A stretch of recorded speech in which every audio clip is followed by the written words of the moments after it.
What does it take to make workshops work? And how can we facilitate collaboration that sticks and leads to results?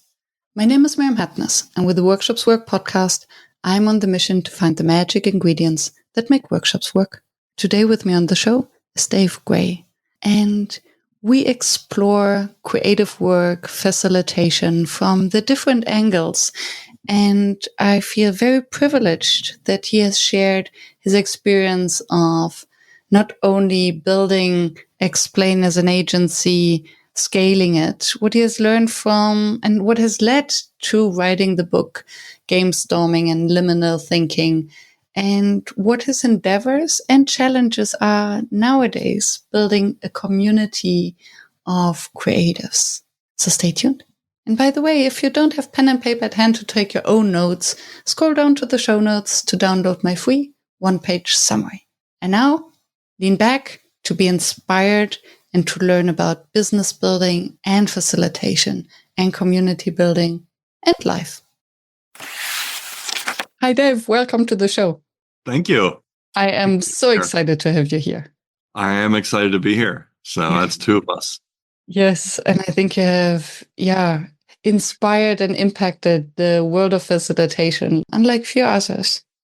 So I cannot wait to learn from your experience, what's going on for you now, and your learnings from the past. Well, yeah, looking forward to diving into that. And I always kick it off with the same question. When did you start calling yourself a facilitator? And actually, you? I never have, and I don't. So I don't think of myself as a facilitator primarily, but I do think facilitation is something I rely on all the time to make things happen, especially, with other people. Mm. I mean, I'm an artist, would primarily identify as an artist, I think. But, and that, I think a lot of people think of that as a solitary profession, and in a lot of ways it is. But I think generally in life, you find that it requires other people to make things happen. And if you want to make things happen with other people, with a group, or you want to help a group make things happen, there's this magical thing we call facilitation that is, I guess, a practice focused on helping groups work better together.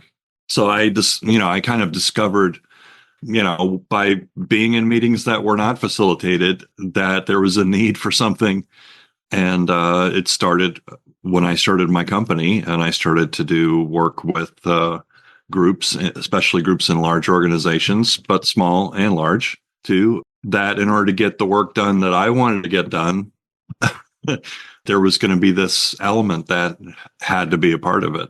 And that was Explain. Yeah, that was Explain.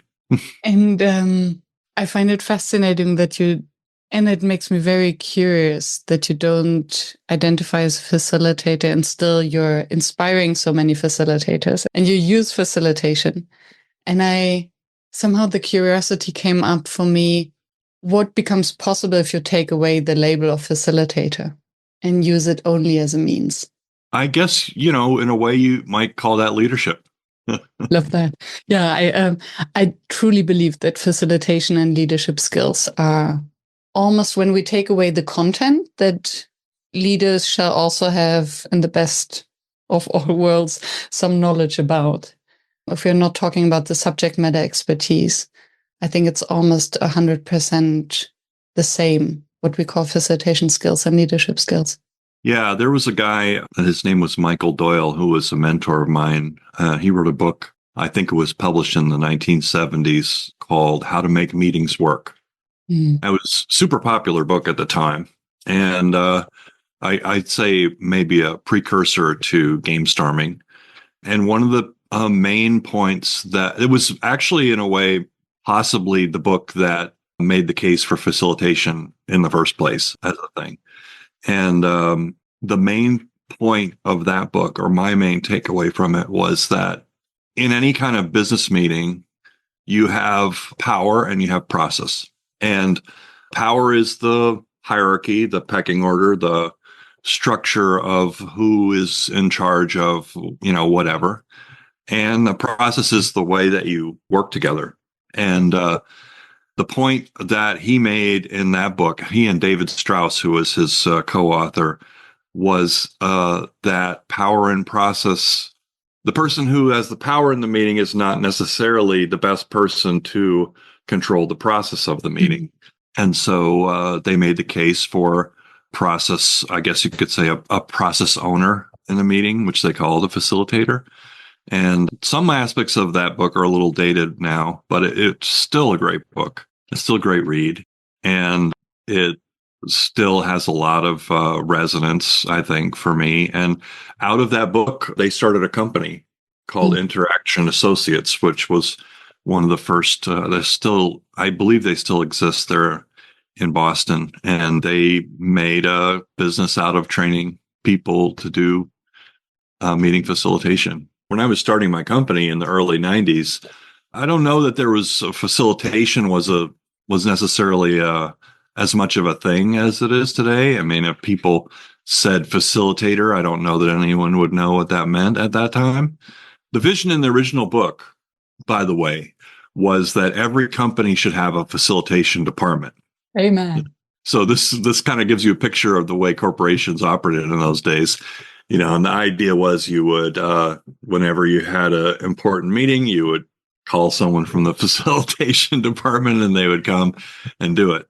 And there is an industry nowadays, I would say, a profession called facilitation. But for the most part, they don't exist under that title, under that name in most organizations. Most people that I know that do it are freelance or consultants. Yeah. And I think still few managers or team leaders would think of facilitation as a skill that they need or want to train, which makes me wonder, how can it be that already in the 1970s, this book has been out and the idea that we need to change something about our meeting culture, and we're still trying to solve the same problems, or we're still suffering from sitting in bad meetings. What is your theory of why it's still not fixed, why we're still suffering from bad meetings? I don't know.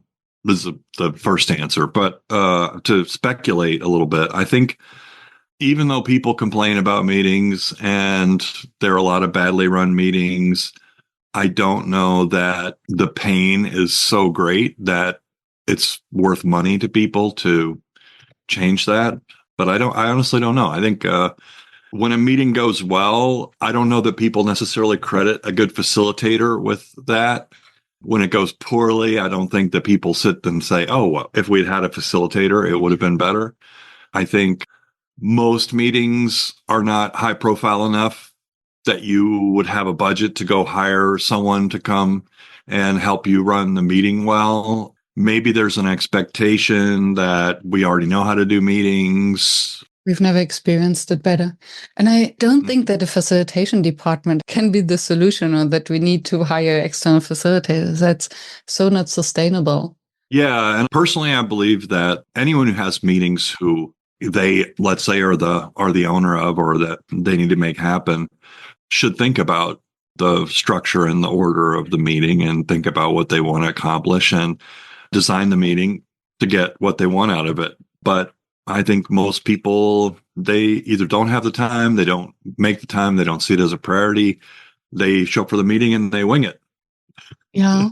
And so one thing that just crossed my mind was maybe a lack of curiosity, that why are we having this meeting? And that's now the bridge to you. What's the possibility of the meeting? Mm-hmm. And I think now that I think about it, a meeting is always something that we have in our calendar and that we have to push through. Maybe it's this pause that distracts us from doing the real work, or the opportunity to meet with a few people, or a reason we can blame that we don't get the work done. But we rarely see it as an opportunity to actually do something together and learn about someone else's perspective. And maybe that's a lost art, to see the possibility in meetings. Yeah. I mean, there are people who say they want to have a no meeting culture, that meetings should be eliminated. And I think I don't agree with that. I think there's somehow, if you imagine a scale of 100% of the time that you have, some amount of time needs to be spent doing the work and some amount of time needs to be spent coordinating the work. And when you have, when you're a senior executive and and your work is coordinating the work, generally speaking, your calendar is full of meetings because you are the one whose job it is to make sure that all the work gets done, even though you're not actually doing the work yourself. And so every time you call people into a meeting in order to coordinate the work, you're taking time away from them doing the work. Anyone who's, had multiple bosses or multiple layers of hierarchy above them has had the frustration of, I spend more time documenting the work that I got done than I actually had time to do the work.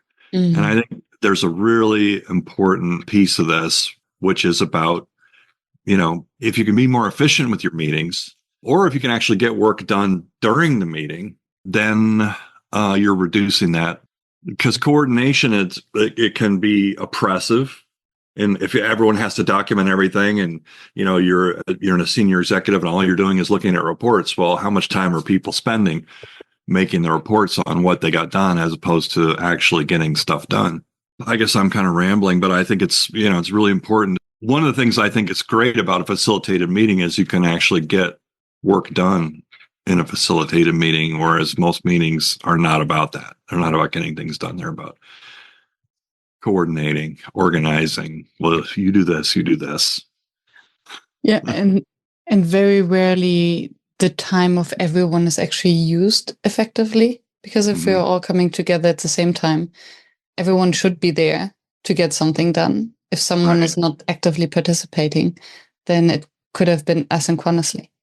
And I think that's the missed opportunity. There are so many missed opportunities. So where do you even begin?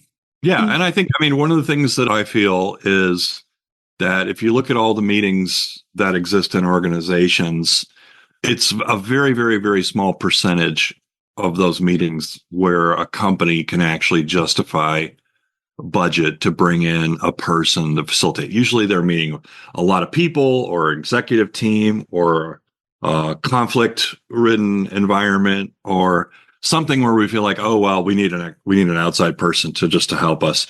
But there's a pretty high bar for that. And most meetings don't meet that bar. And one of the insights that I had when we were writing Gamestorming is that, so what happens when there's not a designated, outside person facilitating is someone has to do that. Someone's going to have to facilitate the meeting. And often it ends up being the person who people think is the best at facilitation. And then that person ends up being kind of co-opted or drafted into the role of facilitator. And it's really not fair to that person because in order to facilitate, there's a degree to which it limits your ability to participate in the meeting.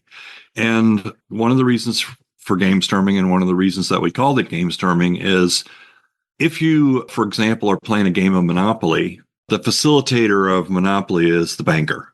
Mm-hmm. But you can be a banker and also play. And that, to me, is what, kind of made me realize that, if you really want to have facilitation happen in the majority of meetings where it's a participant, a player, someone who needs to play and also facilitate, then we could learn a lot from the way that board games work and the way that people come together to play. There's a structure. A game like Monopoly has a structure, has rules, turn taking. We have artifacts like cards and board and dice and other things, and play money. And because of that structure, the person who is the banker can actually play because we know what the rules are. We know what the structure is. We have a space, a table, a board, pieces and all those things that make it possible for that person to be a participant. And that is what I think one of the main contributions of Gamestorming is to the facilitation profession is it provides a whole bunch of structures and rules and ways that people who are not professional facilitators can bring more clarity and structure and participation and engagement into their meetings without necessarily having to call themselves a facilitator or have a role. Anyone can kind of set up a structure and make a meeting happen. And then you still get to participate. Yeah. Which was in a way, my biggest frustration and why I would never call myself a facilitator, because in the canon of facilitation literature, the facilitator is supposed to be neutral. They're supposed to be a person who does not have a stake in the game. And I've never, ever not had a stake in what I was facilitating. I have never been neutral. I don't see myself as someone who, I don't identify as a person who is primarily there to run a process in service of others. Almost always, if I'm doing facilitation, I have something I want to get out of it. Beautiful. I love the clarity. And yeah, and that it doesn't have to be that way just because the majority think that they have to be neutral, and then not call it facilitator. And I think what became so apparent for me listening to you is the structure of making it easy. So I think what makes you the facilitator is to create structures who then facilitate the process. So you're basically externalizing or outsourcing it. And by having a clear structure like Gamestorming, also it gives everyone can trust the process and the system and doesn't have to trust the facilitator who takes on the role. And I think this simplifies the process a lot. And another curiosity that just came up for me is you're the master explainer. Well, thank you. And what you just explained, what your ambition was with Gamestorming is to create structures that make it easy and help everyone to facilitate, even if they are not facilitators with a capital F. Well, that wasn't my original goal. My original goal was to figure out how to do the work that we were doing in my company. So, I mean, it wasn't, I didn't set out to enable an army of facilitators or anything like that. I was trying to figure out for my own sake, and this is where I know you've had asked the question, what happens when it doesn't work? But that's when I started to figure out, that it mattered. Yeah. My background, I started as a journalist. I used to work for newspapers doing infographics and visual explanations in the newspaper of, whatever, this and that, maps, charts, diagrams, explanations. And I only started the company Explain because it was clear to me that there wasn't a career in journalism for me, that the newspaper as an institution was in decline, and it still is, that is being superseded by a lot of other things that most people don't get a newspaper on their doorstep every day like they did in the 80s. Yeah. When I started. And so I had to figure out, so I thought when I did infographics for a newspaper, I was the kind of the storyteller, and my audience was the people who read the newspaper, not necessarily the experts. So I would go out and interview people and use my best judgment and make a drawing or a diagram, and that would get published in the newspaper. When I started to do that, and then I thought, okay, newspapers are going away, but infographics have a future, I believe. And whether they're in a newspaper or somewhere else, I know that a lot of people liked the way that visual explanations help them get information quickly and clearly. And a lot of people would read the explanation, the visual, and not read the article. Yeah. It condenses the information. That's a high art of doing it. Yeah, it clarifies, it condenses, and it is a rhetorical device that is really truly storytelling. Just like a news story is storytelling. We think of newspapers as repositories of fact, but there's a lot of judgment that goes into writing a news story or writing a visual explanation. There's a lot of what to leave out, what you don't see what's left out of the story. You don't see what... It's like statistics. Well, it's different than statistics, right? Because not many people would be excited to open a magazine and just read statistics.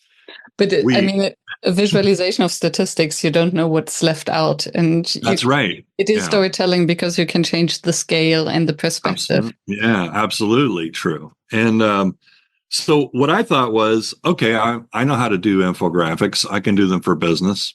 But what I learned when I started doing this work for businesses is that it was a whole different animal, that number one, the customer who is paying me to do the work is also the audience. Mm-hmm. They are going to be a judge of quality. And so not only that, there was a whole bunch of people inside the organization who each might touch a part of the story. And it wasn't so much. So I thought, okay, businesses have a lot of complexity, but they know what they're doing. So I will just talk to them and I'll draw a picture and we'll be done. But the fact is that a lot of organizations, they're made up of people. People are complicated. Many people do not know what other people are doing. People are participating in a system that can be very complex where nobody understands the whole system. And that I realized a couple of things. One is, I need to have some method, some approach that if I'm going to grow a company, that I can teach other people, that we can skill up in, and some way of turning this complex bunch of people with a bunch of ideas into pictures that do something. So that forced me to kind of deconstruct this creative process and think about all these structures and how we might, with a group of people, set a goal, collect information, visualize, and produce something. And that's where I started learning about facilitation and trying to figure it out. And this then basically led to a standardized system that you could scale as an agency, like Explain, to bring it into corporations to help them figure out their complexities. Yeah. So like when we first started the company, we would have a customer and they would want to, they'd say, okay, well, can we set up a time where we get together and we figure this stuff out? And no one would go. They would all make me go. I had to be the one they're like, nobody else knows how to do it, Dave. You go do. And I didn't want to be living in an airplane, and I definitely didn't want to be the only one. So I had to just do a lot of research and sit down and also kind of deconstruct, because there was something I was doing, which I wouldn't have called facilitation, but I was facilitating without being aware of it. And in a kind of an ad hoc way, I would fly to corporate headquarters. I would get in a room, I would have a whiteboard, and I would start asking questions and start drawing, and there something would emerge. But it was a very intuitive kind of thing. And in order to teach other people how to do it, I had to, actually deconstruct that creative process and think about it and really figure out how we could do this as an organization. And where do you think is the fine line? Because on the one hand, you still need this emergence and the intuition when walking into the room, because very often, as you said, organizations, they don't know what's going on. It is complicated and it is complex. Yeah. And so they hire you for one thing, and then you step into the room and very often you recognize that actually what they need is another thing. Mm-hmm.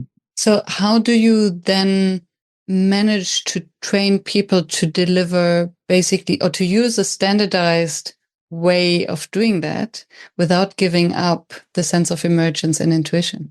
Well, we were in a kind of in some ways, a nice position because, well, I could say nice or scary, because what we did was unique, and there wasn't at the time anybody else doing anything similar. So we could pretty much tell people what our process was going to be, and they would kind of submit to it because they had a result in mind that they wanted to get from us, and they didn't have anything to compare us to.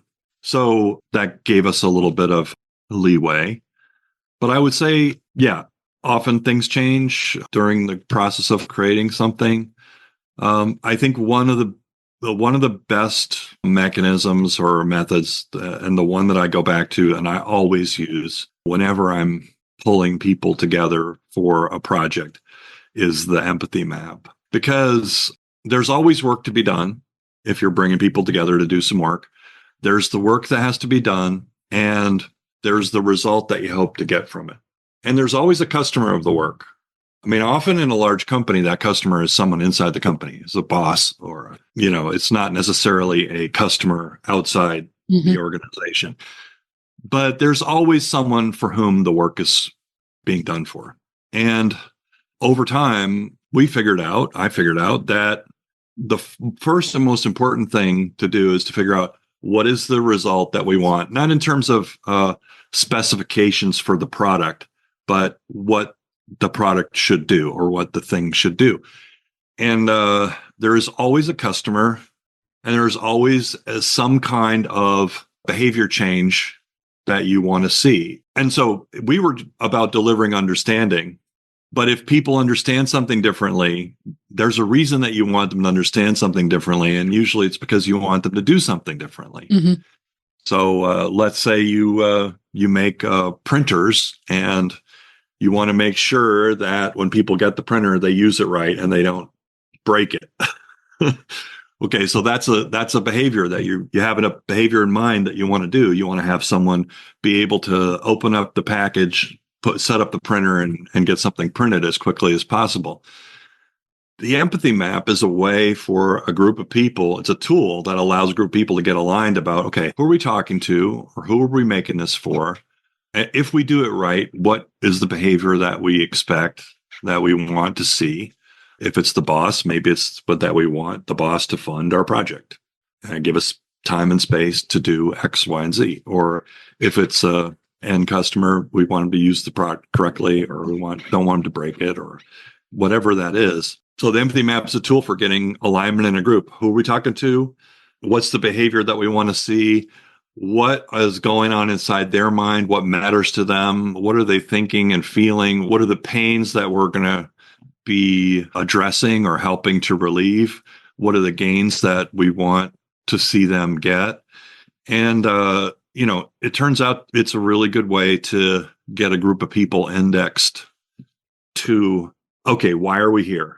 What is our job? And then, as we, so that's always maybe 15 minutes at the beginning of any kind of project.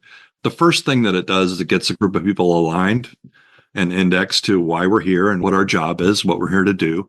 But then it also becomes a really useful kind of compass. Mm-hmm. Because in the messy middle of any project, it's easy to forget why you're there, mm-hmm. To put things in that don't belong, that are extraneous. And what the empathy map provides is a compass, kind of a North Star. Even a week or two later, you can go back to that and say, okay, now remember, we're here to do this here because we want this person to make this decision. Do we really need this? Do we really need that? Is that helpful? Is this helping that person? Because I think a lot of times when you think about communication, you want to be thorough. You want to get everything in there. And you forget the fact that most of the people that you're talking to are not going to go read that document. They're not going to go through all the details. Their cup's already full. That's right. Most people's cup is not only full, but overflowing with TikTok and everything else. So having an empathy map gives you a way to edit. Yeah. And what I find, to say, if it's not helping, if it's not actually addressing a pain that clearly exists, and if it's not offering a gain that we can promise that we can deliver on, then it doesn't belong in here. Doesn't belong. And what I find beautiful about that, I haven't thought of using the empathy map as an equivalent to the purpose of a session. And because while I would say all well-facilitated sessions start with a purpose and align everyone around it, it's so easy to then get lost in the abstract. And when the purpose is around a specific persona, it really also gets the empathy and the heart attached. So why are we doing this and for whom? And then it's tangible. Because if the purpose is to create a strategy, but then we forget for whom is the strategy. So I really like that because it gives the entire session afterwards a human-centered twist by design. Yeah, and I find it incredibly valuable, incredibly useful whenever I'm working with a group on a shared common purpose, a shared goal. I always start there. What's been your biggest learning from scaling Explain in terms of impact on corporations, organizations? Well, I didn't start Explain to make impact. I started it for myself. When I had worked in the newspaper industry, I found an art form that I love, visual storytelling, information landscape, whatever you want to call it, the visualization of complexity. And the job was going away.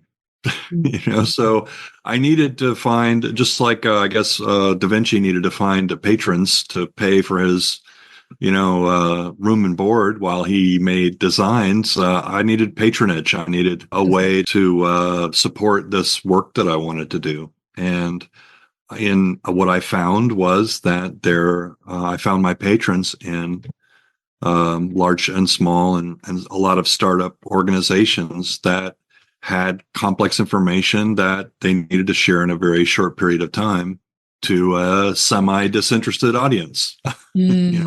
So how do you take someone who's not interested at all in what you do and generate enough information that creates curiosity and interest to find out more? And that's, one way to do it is a visual explanation. It answers one question, but then every time you answer a question, if you're still interested, it leads to more questions. Mm-hmm. So what did I learn? I think I learned that absolutely there's a tremendous amount of complexity and brokenness in almost every organization, and yet they still function, even though I guess one thing I learned is that when you look at how the sausage gets made, it's incredibly inefficient and complex and a lot of ego and personality and other things involved. One of the great things about Explain for me was it served as a filter in a way, because no one came knocking on our door wanting to explain what they were doing when they were being evil or manipulative, or, when people want to be understood, generally speaking, they feel like they're doing something good. If you're a bad actor, the last thing you want to do is have a clear explanation of what you're doing. So one thing that I found was that the kind of people who approached us to do work, generally speaking, had very good intentions. They had a desire to be more clear in their communications. And that's not everybody. Yeah, that is beautiful learning. I find this very inspiring. Basically, how can you twist the message that you're sending to the world so that you attract the right people? So how can you basically help them do better work? And then you or bring more transparency. And then you want those who don't fear the transparency. Yeah, well, it wasn't a matter of twisting what we were doing. It was a matter of being, so it was more a matter of my purpose and our purpose. And our purpose was, very driven by what I had picked up from a culture and ethos of a news industry, which is, be clear, tell the truth, let the audience decide, try and present the facts, try and present the truth as best you can. And my belief at the time was if we can improve the level of clarity in the world, then that's a good purpose. That's a good, and out of that purpose comes the filter. Yeah. You attract people who share that desire, share that purpose. Yeah. So I don't know that it's about twisting your message. It's about understanding your own purpose and what's the change that you want to see in the world. In my case, it was, more clarity. And I didn't mean twisting your message in terms of adjusting it, but being clear in your message so that you attract those you want to attract. Yeah. And what just came to my mind, you speaking about the infographic and or the condensed information, that it's understood by everyone, then it is neutral. And it feels as if you're then outsourcing the neutrality, then you don't have to be neutral. If you're creating. Whenever I was facilitating, my goal was, and one of the good reasons for doing the empathy mapping was once we had an empathy map, from then on, I would be advocating for that person in the meeting. I would be their advocate. Beautiful. My job didn't have a voice. Right. So my job as a facilitator is to be the voice of the customer in the room and to be able to say, yeah, okay, I understand that you understand what you just said, but to me, that's gobbledygook. That makes no sense. And if I'm, so-and-so, here's my question to you, what blah, blah, blah, or, so my job got a lot easier once we had an empathy map. Or often there would be multiple empathy maps because there are sometimes more than one customer for a product. I remember when we first started doing empathy mapping, we were working with a company called Caterpillar, and we were helping them with an online kind of catalog for all their parts. And there were all these different customers for that. There was the people who were in the distribution centers who controlled where the parts were and how to find them. There were the people who were the customers who needed to get the parts. There were the people who engineered the parts and put them into the catalog. There were all these different groups that all had to be happy with the result. And that was the first time that I remember that we did something like an empathy map, or like, oh, well, we need to try to figure out all the customers for this. But then, yeah, that's why I say I'm not neutral. If I'm creating some kind of a map and I'm interviewing a lot of experts in order to make this map, I have to be the advocate for the person who's going to use the map if I want to design it. Which is an entire different spin on the concept of neutrality. So whom are you So you might still be neutral. No, you're not neutral towards the outcome because you have a clear interest, but the interest is not your own as Dave. Yeah, well, and I think that's another thing is that, organizations, there's so many things I learned about organizations, I wouldn't even be able to begin to catalog them. But one of the things is that if you're a senior executive in an organization, the chances are that you're not spending a lot of time actually talking to the true customers of the organization. In fact, some senior executives will do everything they can to avoid actually talking to a customer.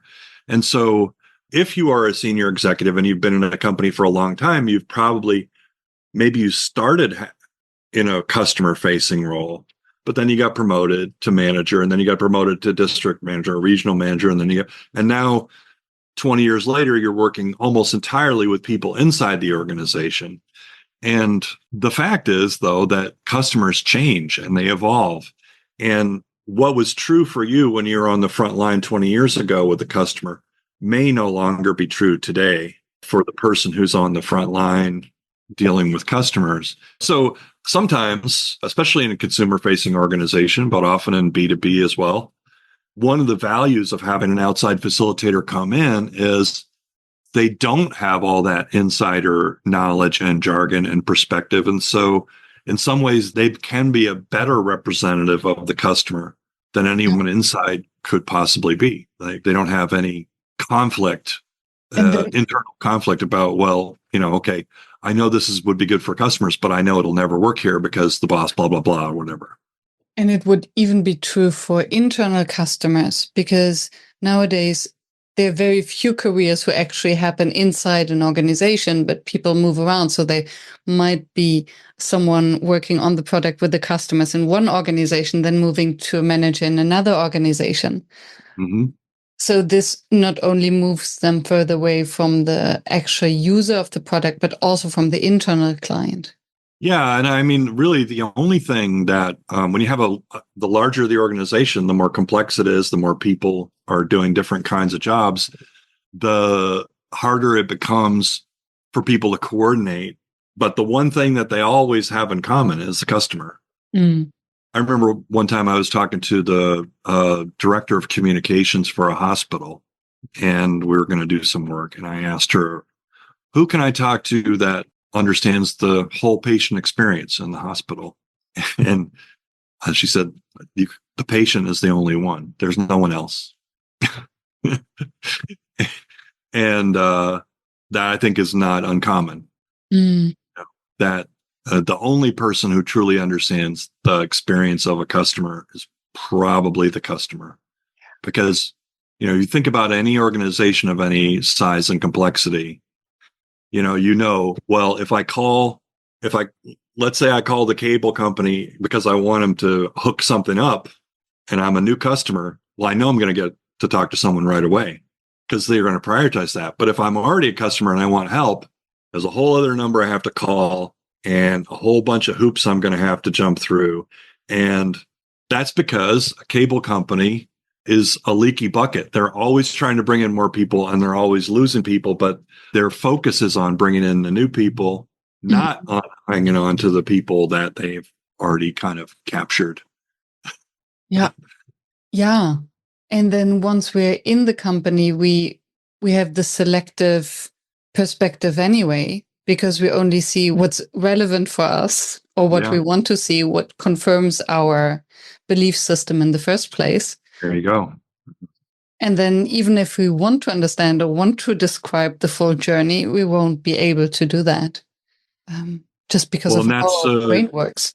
Yeah, and you're getting directly into the reason that I wrote Liminal Thinking, because, when I started to explain, my belief was if we can just eliminate a lot of or reduce the complexity and increase the clarity, and, if people would understand, then they would change their behavior. And, but it turns out that's not enough. You can be crystal clear with someone, and if they don't want to hear it, or they don't want to believe it, or they want to discount it, there's always a way. And so clarity does not always result in change. I mean, if I'm looking at if I see an organizational change plan and it makes perfect sense, and I see how it's perfect for the company, but I don't see a job for myself in that future, then I'm going to fight. I'm going to resist it. I can't openly resist it. Because then it would be obvious that I'm just kind of jockeying for my own job. But what I can do, and what people will do, is I can nod my head and agree and then not do it. Yeah. Or I can pretend I'm confused. I don't understand. And even when, I think it was Sinclair Lewis who wrote, it's really hard to get someone to understand something when their job depends on them not understanding it. And so I realized, okay, clarity is a part of the puzzle, but clear and concise and concrete information is not enough to change people's minds, to change their way of doing things, so there's something deeper, something.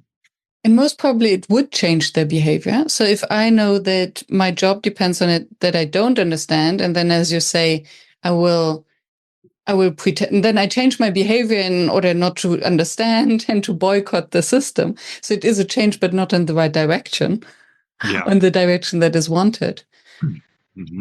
So this is then where the good old question, what's in it for them, comes in, right? Yeah. Which is, and then it links back to the empathy map. As soon as, or as long as we can answer the question, what's in it for them? To me, that's a really, really important piece. And empathy is empathy doesn't come easily for me. I wouldn't describe myself as a very empathetic person, but I think it's really, really important to understand who is the customer for the work you're doing. And you can do better work if you have a good sense. Even if you're slightly off, if you have alignment among the group, then at least you have some sense, some collective sense of what you're working on. Yeah. And I think it was with your friend Mike Parker that I spoke about. He said that most organizations are terrible to work in.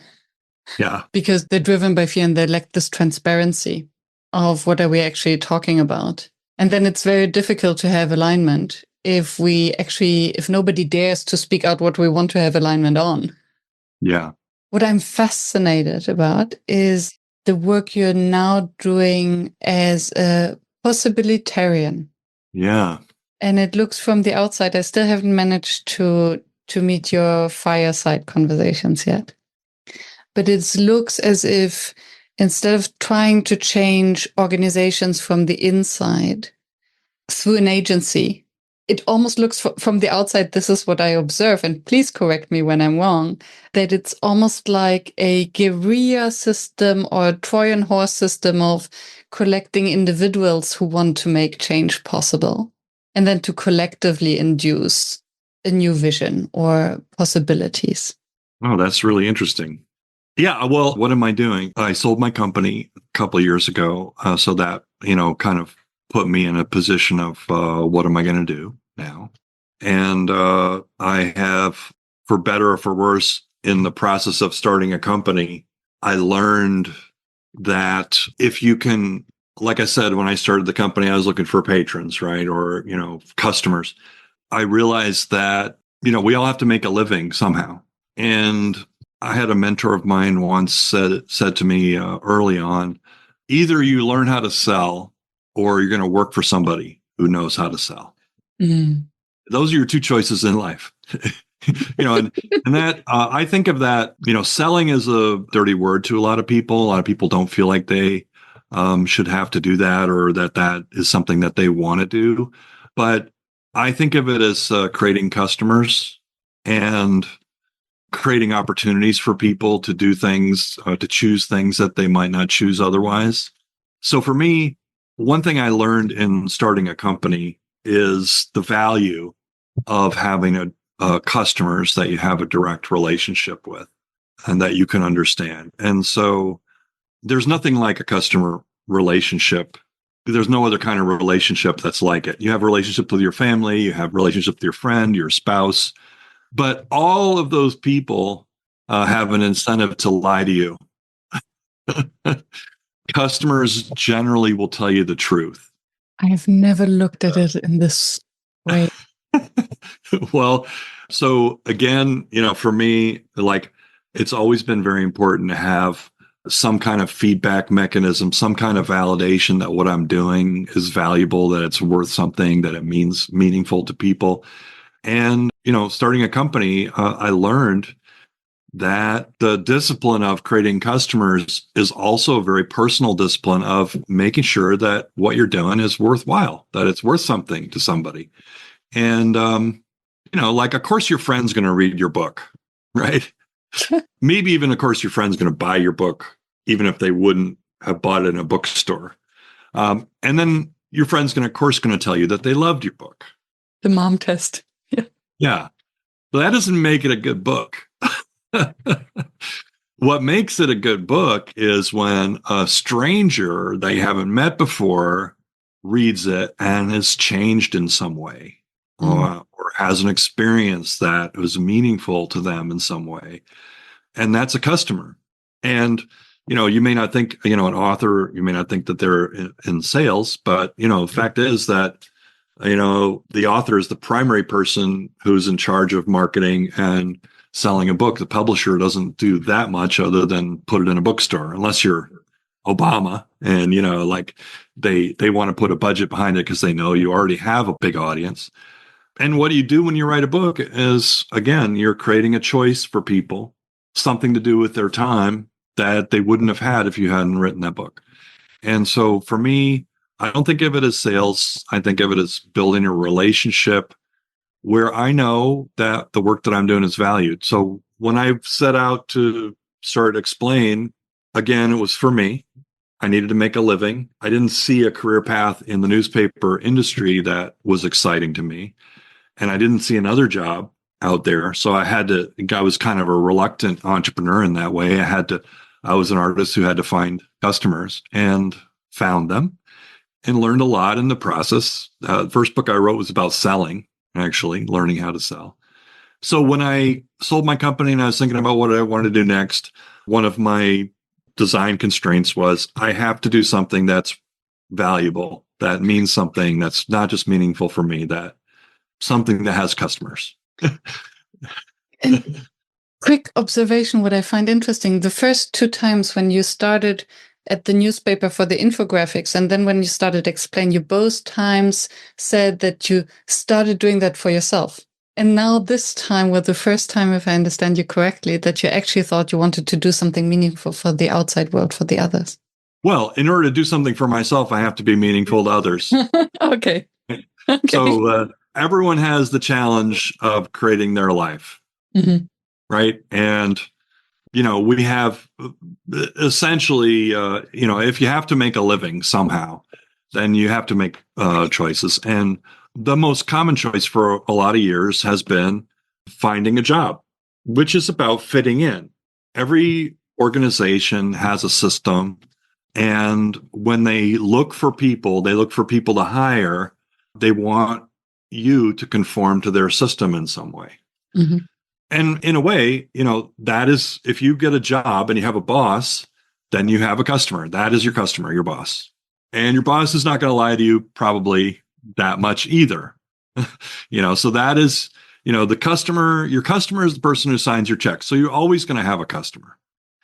And the difference between finding a job and creating a job is if you are finding a job, you're looking for a place where you can fit in, where you can conform to their norms and still be happy or as happy as you can. Because companies will want you to fit in. What I like about customers and going directly to customers is that customers want you to stand out.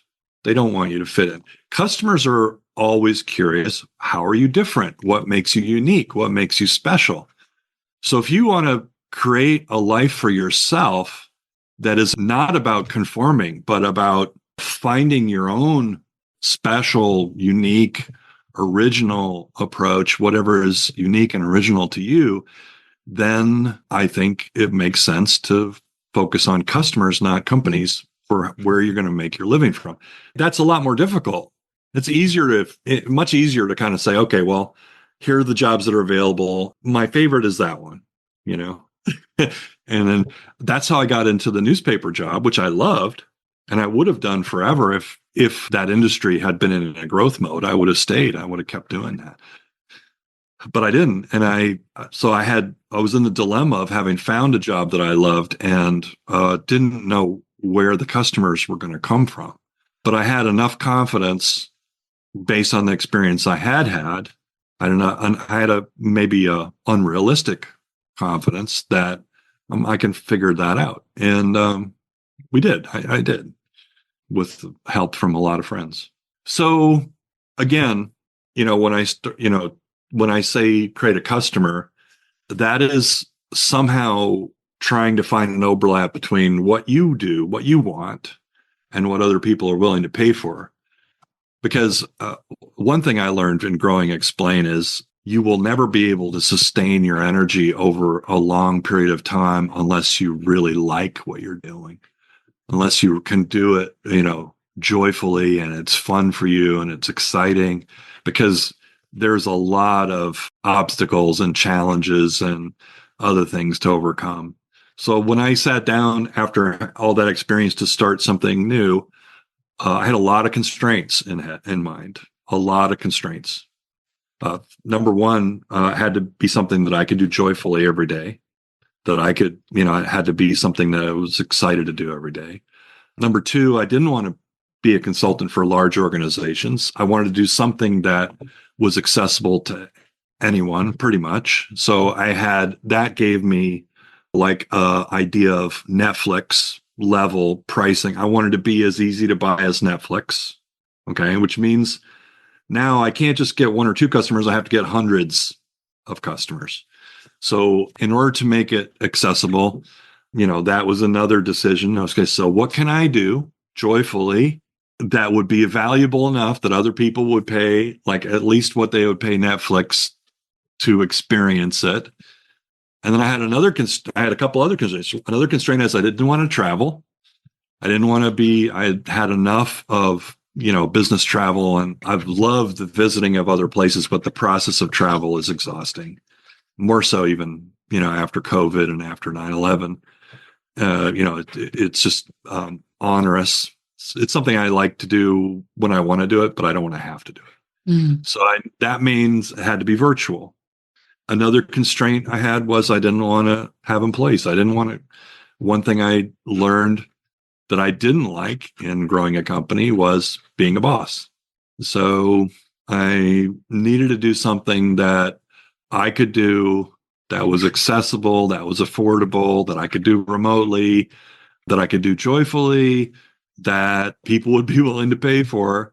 So again, there's a bunch of design constraints that go into that, but one of the primary ones is I wanted to have customer relationships. That's very important to me. Yeah. So that, again, it is for me. So why did I start the School of the Possible? What did I want? I work out of my home. I work remotely. I do creative work. I can do it by myself, but I really crave creative community. Mm-hmm. That environment, that kind of workshop environment where you're making things in the company of other people who are making things that you have maybe some change for the world in mind. Maybe it's simply about creative expression. There's a lot of reasons why people decide they want to lead a creative life. I've had a decision that I want to lead a creative life. And for me, part of what makes a creative life meaningful is being surrounded by interesting creative people who are doing interesting creative work.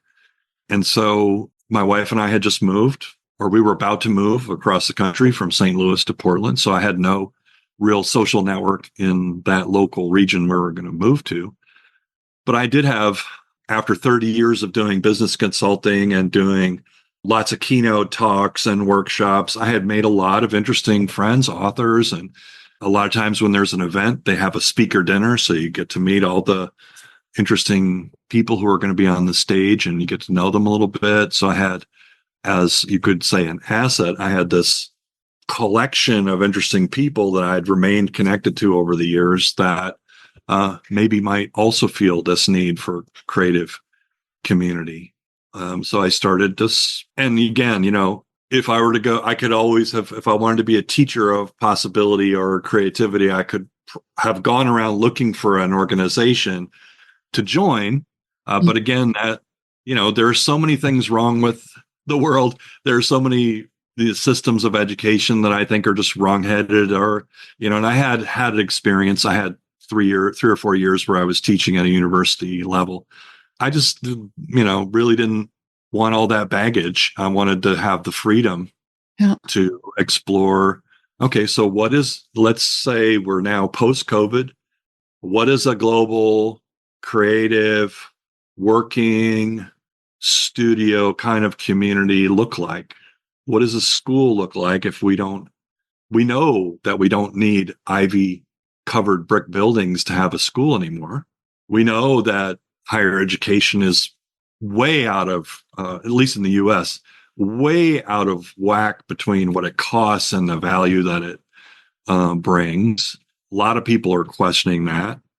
And really my goal, my model was art school. I had been in art school as a student. I had been a teacher in art school for a period of time.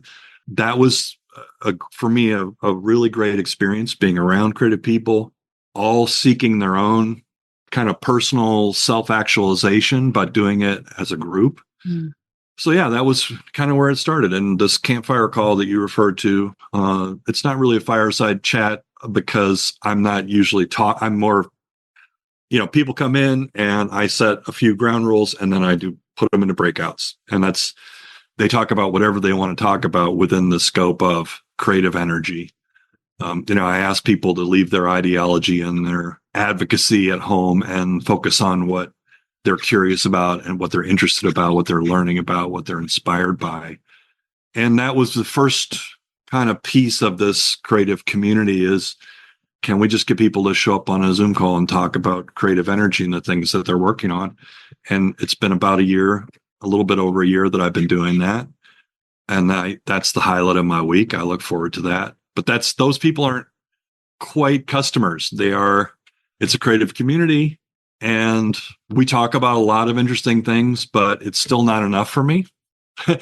So, because I also want to be seeing creative work getting done. I want to see people, sharing the process. I want to be having conversations about how can I make this better? And am I being true to myself here? Or help me think about this, kind of stuff. And, I want to be part of a community that's actually producing things. And because I think you can be a creative person without creating anything. You can be creative in the way of, ideas and exploring ideas. But creation is a different story. Creation is actually making something, and what creators do that I think is special is that they transform ideas and things that live only in their imagination into things that other people can experience in the real world. And that's where the magic happens for me.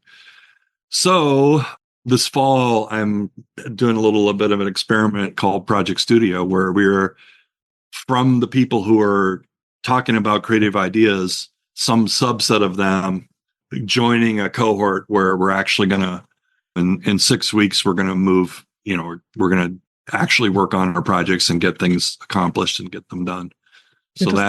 So again, part of my method to my madness is, if you're a corporate customer and you're paying me $20 or $30 or $50,000 to do a project, then we're going to do it your way. Mm-hmm. Right?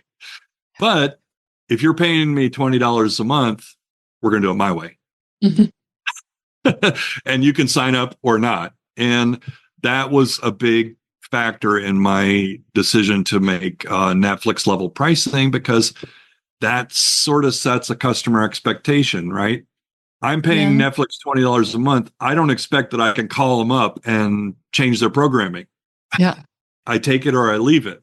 That's again, it's a lot easier to get one $20,000 customer than to get 1,000 $20 customers. It's a longer, I couldn't do it if I had to make a living on it day one. Yeah.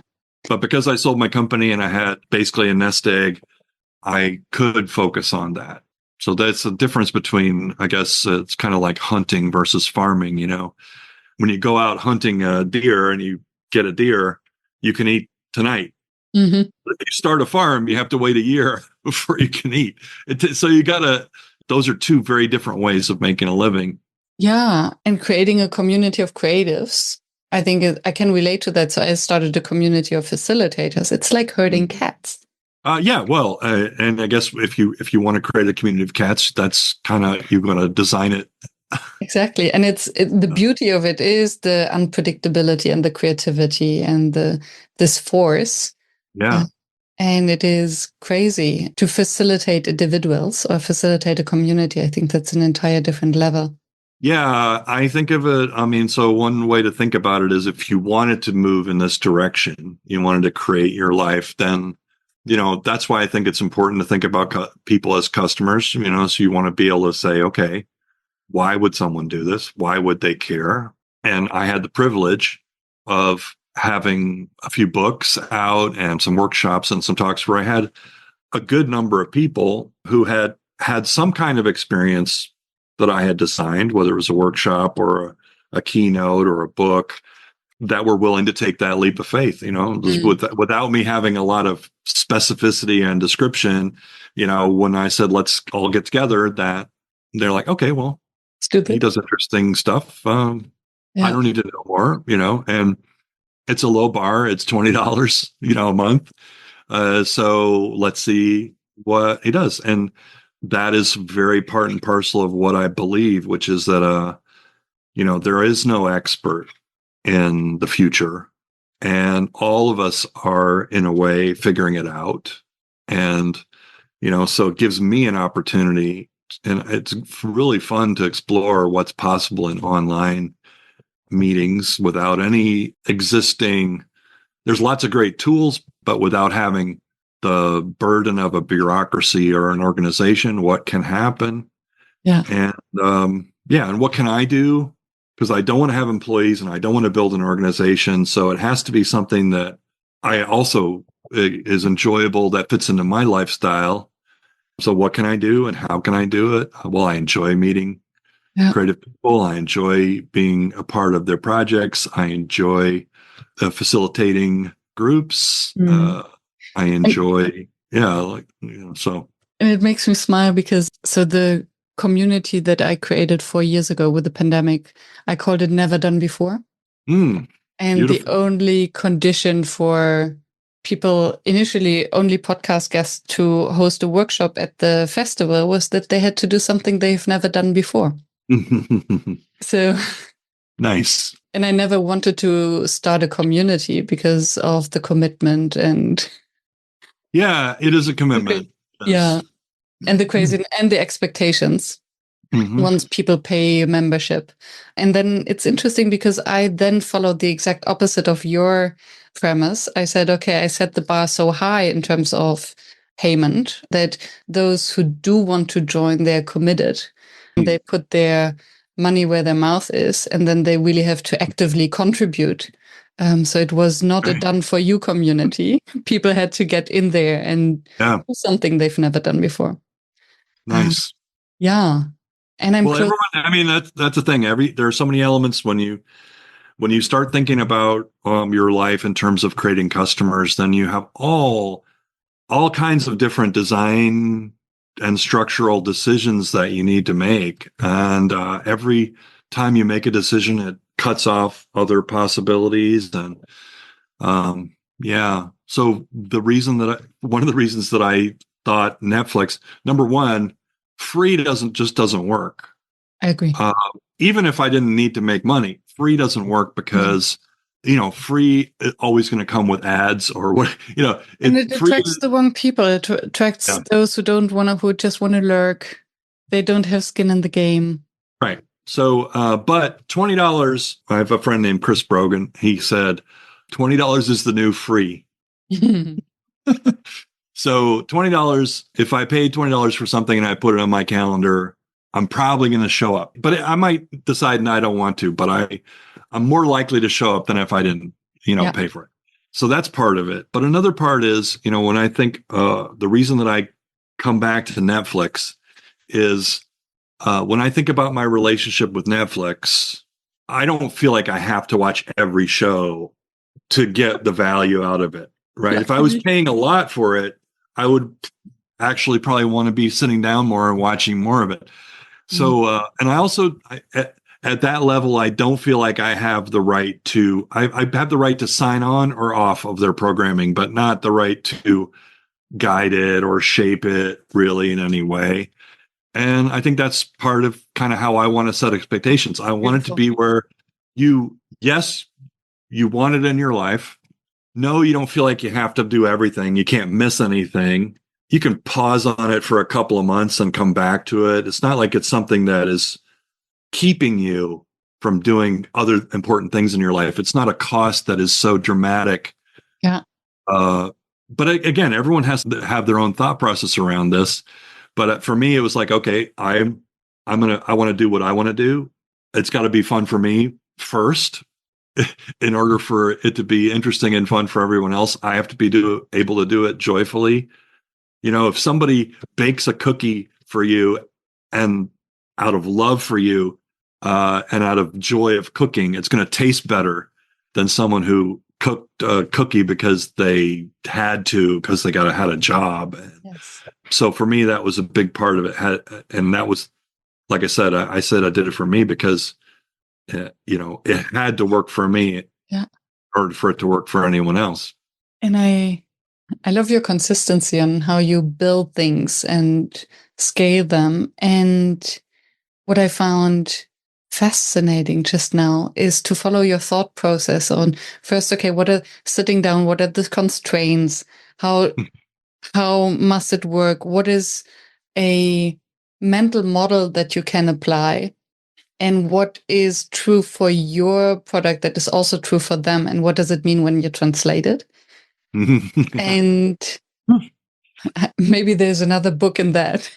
Or maybe you have already written it. Creating your life, create your life. Building a business that suits you, because also the clear decision of not wanting to scale in terms of having employees. And I read The Company of One. Maybe you read it. It's a book by a creative. And he also said that you can grow a business without growing employees. And how would it look like? And I think he set himself a maximum amount of money that he wants to make per year. And as soon as he reached that number, he stops taking on any more clients. There you go. And thereby questioning anything that is preached by business gurus, how you have to set up a successful business. Yeah, I mean, there are the only limit is your own creativity. Yeah. And what I think is so beautiful, most people think they don't have a good impression of salespeople. They don't want to be in sales. They don't want to be, because they don't want to be pushy. They don't want to push their views or their products on other people. But the other side of the coin is every single person who buys something, there's someone on the other side of that transaction selling something. So if you think about all the things that you buy just in order to live, in order to have the kind of existence that you want, you realize that, well, unless somebody decided to pick the apples off the tree, put them in a basket, send them to the market, I wouldn't have these apples. I wouldn't have even the option of having these apples to buy. And then you realize that maybe you are unique and special enough that you have something to offer the world that's worth buying. You won't actually ever, if you avoid the concept of being a seller, of selling something or being a vendor, then you're not only are you depriving yourself of choice in your life, you're depriving other people of choices that you might be able to make possible for them. Because every time you buy something, it's a choice. You have so much money. You have the array of choices and possibilities. Where are you going to put your money? Like, I've got $20 a month going to Netflix. I'm happy with it. I'm happy with the experience that I get. And but so even the other way around. Yeah. So you have the opportunity. So if you're selling, you have the opportunity to change, to make an impact on someone's life. And if you would give it away for free, you wouldn't have the capacity to maintain yourself, to put the energy in it, to create that. And I think the act of selling, the act of selling, of making someone aware that there is a product or a service that could potentially solve their problem, I think that's an act of service. And then, of course, they want to pay for it because they want to support the person who's helping them. Yeah. And I think there's something also about, if the person who is selling something is also the person who's delivering the service, then there's an additional bond that is created. Yeah. Because I know a lot of times, a consulting company, if you hire a consultant, you probably want to get to know them before they do the work. And like, if you're just talking to a salesperson and then they leave and the consultant comes in, there's a challenge there, and the relationship gets created with the person that you're buying it from. And now you get someone else coming in. I think, who was it? That was, I think it was SAP. It was a customer of SAP that was telling me this, that when you hire SAP, like, you first talk to the liars. Those are the salespeople. Oops. And yeah, the liars are the ones who make all the promises, and then they go away, and in come I forget what the word was for the people who came in, but they're the people who deliver, who had a whole different agenda and a whole different kind of relationship. Maybe I think it was the assholes versus the liars. Yeah, no. So now this is SAP many years ago. I know they're very design focused and oriented. Maybe that has changed over the years. But at the time, SAP's whole value proposition was, we have the industry best-in-class processes, and we come in and we install our software, and you have to change all your behavior, and that will make you a better organization. Well, some people didn't find that to be the case after they had, hired the company. Yeah. But I think, I feel like we all have within us, a creative life isn't for everyone, but it is something that is available to anyone who wants to have that in their life. And it's not an easy path. There's no guarantees of success in creative life. But at the same time, when you take that choice and you make that, you go in that direction, I think you should only do it if the work itself is fulfilling enough that it's meaningful to you and you can sustain energy for it. And if you can't, then just go get a job. But I do think it is exceedingly rewarding to focus on a life of generative creativity, making changes in the world, fulfilling your own kind of need to find meaning for yourself and others. Yeah. And your journey also reminds me of something I heard once, that when we become entrepreneurs or solopreneurs, we in fact try to solve our own problems. Always, yeah. And as long as we are curious and want to do that for ourselves, this keeps us running and keeps us creative and open-minded. And once we either solve the problem or it's not a problem anymore, then it starts to become a job, and then we either need to tweak it or to find something else. Yeah. And I think that some people will embark on a creative life and want to make a living at it. Other people just want to do the creative work for its own sake. They don't necessarily need to pay their bills with it, but it's something that they want to have as part of their life.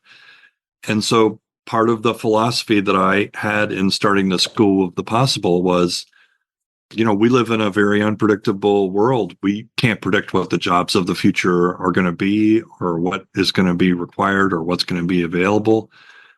So school, and the idea of school being something you do into your 20s and then you quit and you go and you exercise your capability for the rest of your life I think it's an obsolete idea.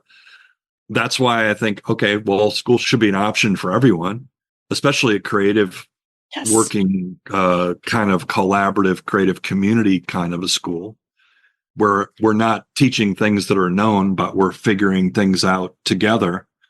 Where everyone teaches and everyone learns, but nobody teaches. Yeah, right. Yeah. Which is wonderful. And I think so for me, that says, yeah, there is a space for something that is, as easy to add to your life as Netflix is. Pretty low bar. But that is more for that creative community and creative spirit, and having a group of people that you can kick ideas around with, who can look at your first draft and tell you what they think. And also just, I had been like I said, I went to art school. I'd been a teacher in art school, but I wanted to have a more expansive idea of creativity, because, having made, paintings and drawings and products and services, I think all those things require a lot of, starting a company is absolutely no less of a creative act than making a painting is. And in fact, it's a lot more significant in a lot of ways, and it has a lot more significant impact. So when it comes to creating a life for yourself, I think partly it's just so overwhelming that people don't do it. It's like, where would I even begin? What is it? Nothing special about me. Well, it's easy to say that. Nothing's special about me. Why everything is special about you. Until, you realize you have unique biology, you have a unique environment, you're in a situation. Nobody else in the history of the world has been in the exact situation that you're in, with the exact biology that you have and then the history that you have. And that gives you a unique point of view on the world. And most of the world is not encouraging you to lean into that uniqueness, or the original aspects of it. Most of the world is trying to create a place that you can fit in and conform to and, become a employee of. But, if you choose to think of it from a creative point of view, there are so many possibilities and rewards. But we don't get there by thinking. That's the thing. Yes. You can think about them all day, and that doesn't move you anywhere. You have to start making things. You have to start doing things. And that's the only way that you learn. And the moment we realize that failure doesn't mean death. Yeah. And just leaning in and daring. Yeah. I think these, I started my company. I started as a freelancer 5 years ago, or 6.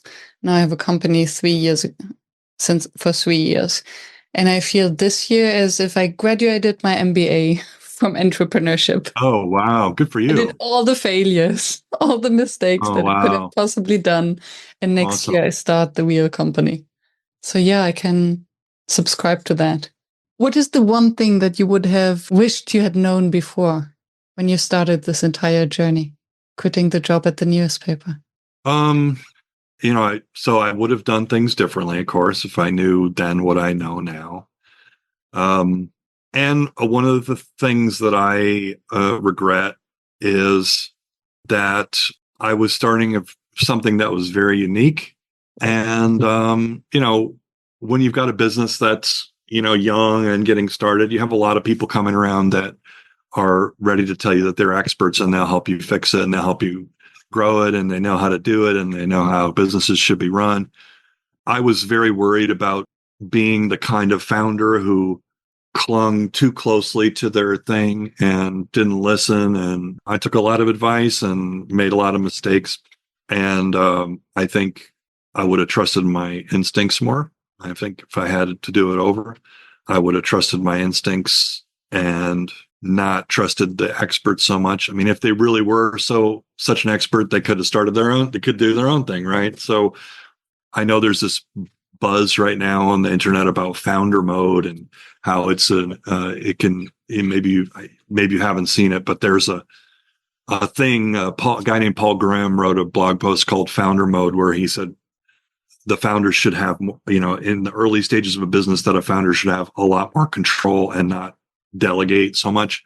I'm not sure how I feel about that, but I do think that when you're doing something that's unique and hasn't been done before, I would have been a little more skeptical about the people who, had supposedly expertise to help me. And and I think I probably would, I am doing it over again. So what I learned is showing up in what I'm doing now. I don't want employees. And I think for a creative person, if you're surrounded by a lot of other creative people and you're bouncing ideas around, you're used to that. You're used to, you can take that idea or you can leave it. But when you're the boss and you're a creative person, every single weird idea that comes out of your mouth is something that people are hearing is like, oh shit, am I going to have to do that? Is that going to be my job? I don't want, so what I learned is that most people don't really want creativity in a manager. They might want it in a colleague, but in a manager, they want consistency. They want to know that the person who shows up on Monday is the same person who went home on Friday. And so that's a very good point. Something I've learned about myself is, that I don't want employees. I don't want to have that constraint. Customers are fine, because if customers hear a crazy idea or they hear me, they can always tell me that's stupid, or they can unsubscribe or whatever.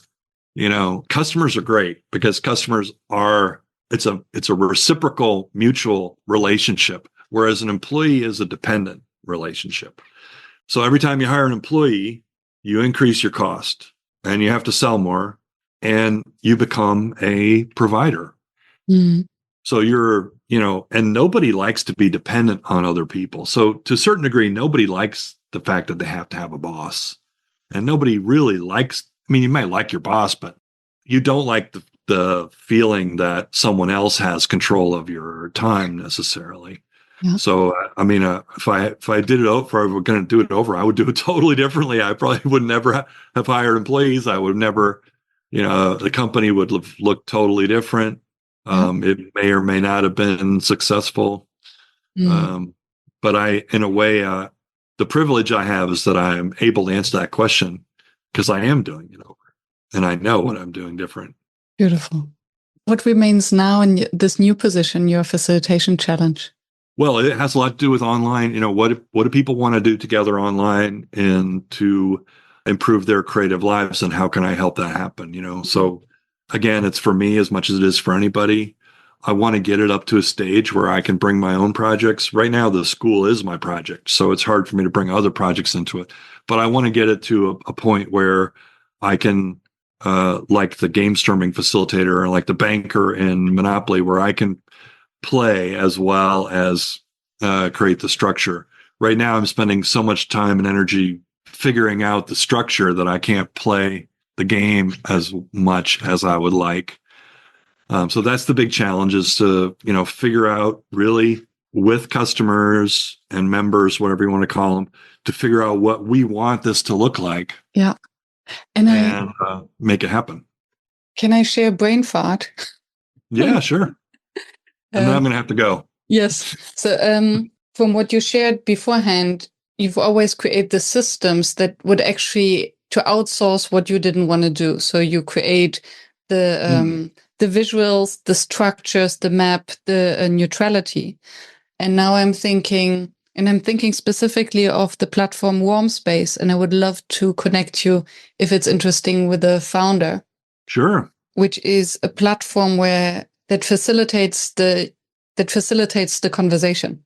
Okay. So you program what it's there to do, and then all you have to do is to show up. and it creates the breakout rooms and the prompts. So maybe if you can now outsource what you don't want to do anymore, then you can fully participate. That sounds wonderful. Thank you. Just what came to my mind. Thank you so much for your time. Thank you. I wish we had more time because we could keep going, I'm sure. Yes, to be continued. Appreciate. Thank you. You. A wonderful week. And keep in touch. Yeah, you too. Bye. Thank you for staying tuned and for listening until the very end. I hope that you found the inspiration and the wisdom that you are looking for. And I hope that you will subscribe to the show so that you never miss any of the interviews with another inspiring facilitator from across the world. I'm devoted to continue this podcast and to deliver weekly an episode that maintains the quality that you expect and you deserve. And if you would like to help me to maintain this quality and to keep the podcast free, please help us. Visit workshops.work/support to make a small donation to keep the podcast free. Thank you so much. I hope to be in your ears next week.